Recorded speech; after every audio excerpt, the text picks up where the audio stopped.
Nothing makes my blood boil more than seeing a character with so much potential be reduced to comic relief. The last time Usopp was useful was in Dressrosa, which mind you aired 10 years ago. And after that, all he has done is yeet plans, cry his eyes out, and run away. The only notable change in him was getting whitewashed. It makes sense for Nami or Chopper to crash out because of the big roles they play off screen, but Usopp losing it at every minor inconvenience is not it. So much for the bravest warrior of the sea. He is a warrior who fights with Mother Nature, and I believe will soon return to the earth once the plot armor dies out. Now this video isn't about hating on Usopp, it's about trying to find out when and where it all went wrong. So sit back and take deep breaths because I will not be holding back one bit. Let's begin.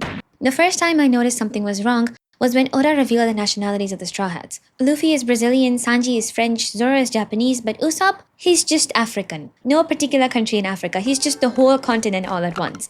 While every other Straw Hat originates from a specific country, Usopp is just floating around, with no national identity. He may have been created to represent the whole African community, but since he is the only known good black character in One Piece, he has some serious heavy lifting to do. This flimsy little slingshot isn't gonna cut it. And with his decade-long absence from the battlefield, Usopp's writing shows no signs of redemption even now as we head into Elbaf, which is supposed to be Usopp's dreamland of warriors who he does everything not to be like.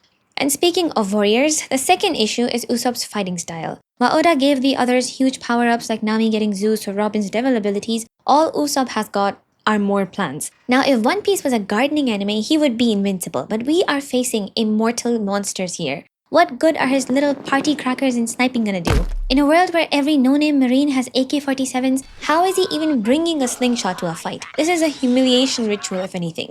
Surely Oda could hand him a little power-up because he's the only one who is still Grand Line status, while the rest have long buffed into New World. Like recently in Wano, we see him facing off against these two, and as a toddler could guess, not a single one of Usopp's attacks landed. But then he went on to use the same attacks against Saint freaking Saturn.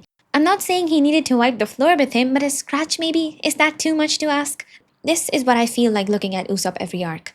Now let's look at some of the things that could have caused all of this. And need I say, pre-Timeskip One Piece belonged to Usopp. It was a time where little efforts rippled into grand shifts, where Usopp could be in the background nuking entire marine fleets like it was nothing, where he would pick up junk from the ground and turn it into ancient weapons. It was a One Piece of pieces. Usopp would be going around facing Luffy head first, going right into the most deadliest of marine fronts with a mask that braves every storm. He would stand there, turning the tables on literal giants and breaking the norms of the world, proving that a coward too can fight in his own cowardly way, so long as he keeps trying. And even when he couldn't fight, he would be supporting from the sidelines like he did with Vivi, assuring her that one day she would see a free Alabasta. Or when in Thriller Bark, he took down Perona and literally weaponized his cowardice. He was the prime example of there is nothing wrong with being scared, what's wrong is not doing anything about it. But then came the time skip, where the soul of One Piece, the raw moments, the simple adventures were all eaten up, and so Usopp, the one who soared the highest,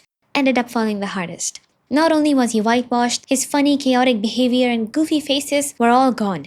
He is now like beans on toast, bland and flavorless. This is the same Usopp that once dreamt of being the bravest warrior of the sea, yet in the last decade, he has not done one brave thing.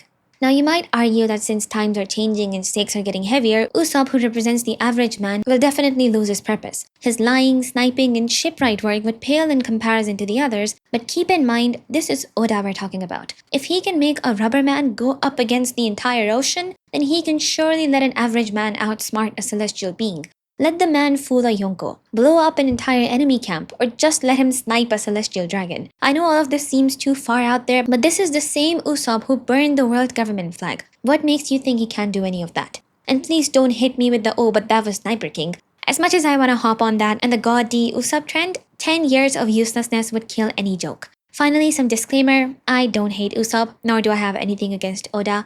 I just miss pre-time skip and the standards it set. We probably won't get that back, so the least I can do is vent to you guys. Also, for the manga readers watching this, please tell me without spoiling too much, has Usopp done anything yet in Elbaf? I'm expecting something huge, so please enlighten me.